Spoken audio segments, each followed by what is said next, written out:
मित्रांनो, आपण आज मुंबईची स्पेशल चायनीज भेळ बनवणार आहोत। त्याकरता मी ते नूडल्स बॉईल करून घेतलेले आहे। ते एकदम छान प्रकारे छानून मी त्याला नाही का थोडासा कॉर्नफ्लॉवर लावून त्याला मिक्स करून घेतलेले। आता आपण हे छान प्रकारे तळून घेऊया। तुम्ही बघू शकता इथे आपला छान प्रकारे नूडल्स तयार आहे। तुम्ही कोणती पण नूडल्स असेल तरी चालेल। तर आपण हे बनवायला सुरुवात करूया। तर मित्रांनो, इथे आपले छान प्रकारे तेल तापलेलं आहे। आता आपण त्याच्यामध्ये हे चायनीज टाकणार आहोत नूडल्स। तुम्ही बघू शकता इथे मी याला कॉर्नफ्लॉवर छान प्रकारे लावून घेतले। आता मी याच्यामध्ये टाकणार आहे। याला आपल्याला छान प्रकारे तळून घ्यायचंय।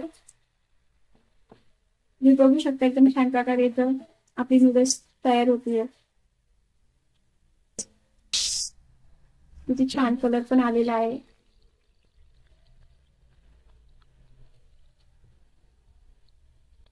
मित्रांनो, इथे छान प्रकारे आपले नूडल्स तयार झालेले आहे। याला थोडासा ब्राऊन कलर येऊ द्यायचा आहे। बघू शकता छान प्रकारे ब्राऊन कलर आलेला आहे। आता मी हे काढून घेणार आहे। मित्रांनो, तुम्ही बघू शकता इथे छान प्रकारे ब्राऊन कलर आलेला आहे। आता मी हे काढून घेणार आहे।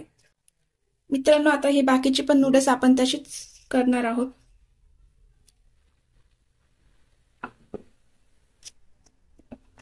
बघू शकता इथे छान प्रकारे आपला तयार होतोय। याला पण ब्राऊन कलर येऊ द्यायचा आहे।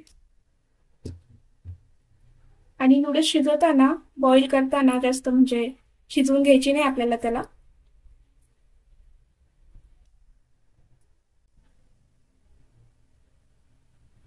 मित्रांनो, हे बघा इथे छान प्रकारे आपली नूडल्स ब्राऊन कलर आलेला आहे।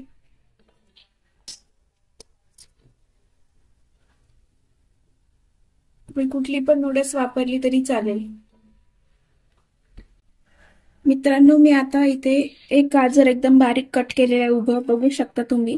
आणि एक शिमला मिरची पण मी छान प्रकारे अशी उभी केलेली आहे। तुम्ही बघू शकता।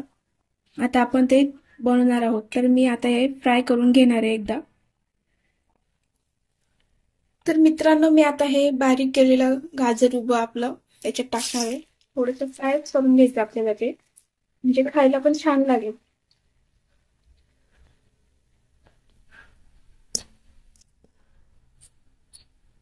मित्रांनो, इथे आपलं छान प्रकारे गाजर पण फ्राय झालेलं आहे। आता मी हे चांगलं काढणार आहे। आता मी त्याच्यामध्ये शिमला मिरची टाकणार आहे। हे बघा आपण उभी कट केली तर।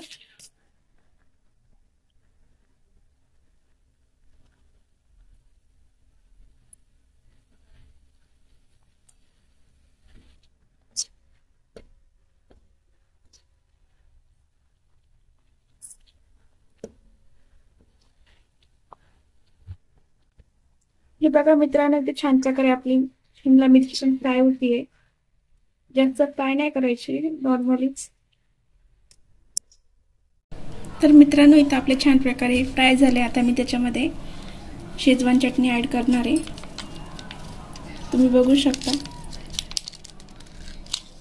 मित्रांनो, आता मी याच्यामध्ये सोया सॉस पण 1 चमच ऍड करणार आहे। तुम्ही बघू शकता। आता मी याच्यामध्ये 1 चमच टोमॅटो सॉस पण ऍड करणार आहे। तुम्ही बघू शकता इथे छान प्रकारे कलर आलेला आहे। आता आपण हे सगळं मिक्स करून घेऊया।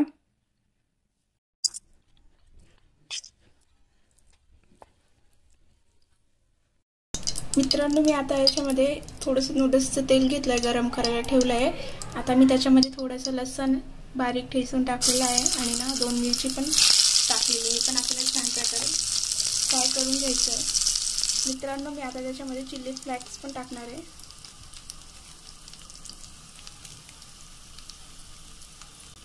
मित्रांनो, मी त्याच्यामध्ये आता ऑरगॅनो पण टाकणार आहे। तुम्ही बघू शकता एकदम छान प्रकारे इथं आपलं हे झालेलं आहे तयार।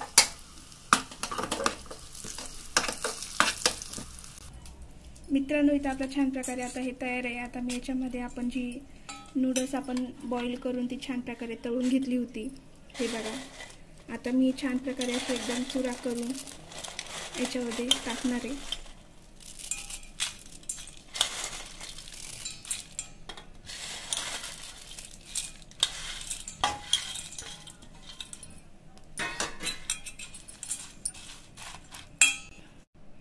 मित्रांनो, आपण हे जे मसाला फ्राय केला होता आता ते पण मी याच्यामध्ये ॲड करणार आहे, म्हणजे खायला पण एकदम चविष्ट लागेल. मित्रांनो, आता आपण याला छान प्रकारे असं मिक्स करून घेऊया.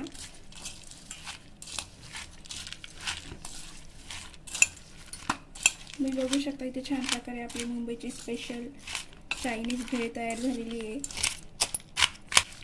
आता मी त्याच्यामध्ये थोडीशी कांद्याची पात पण टाकणार आहे.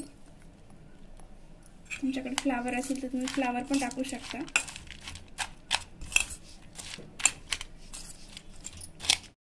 मित्रांनो, हे बघा इथे आपली छान प्रकारे मुंबईची चायनीज भेळ तयार झालेली आहे. खायला पण खूपच छान लागेल, मुलांना खूपच आवडेल.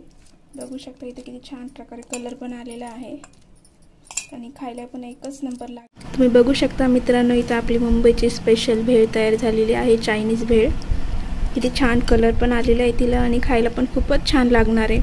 तुम्ही घरी एकदा नक्की ट्राय करा, मुलांना खूपच आवडेल. आणि बाहेरच्या पेक्षा तर घरी बनवलेली खूप हेल्दी असते मुलांसाठी. तुम्ही बघू शकता इथे छान आहे. आमचा व्हिडिओ आवडल्यास लाईक करा, सबस्क्राईब करा, शेअर करा आणि बेल आयकॉन दाबायला विसरू नका. धन्यवाद.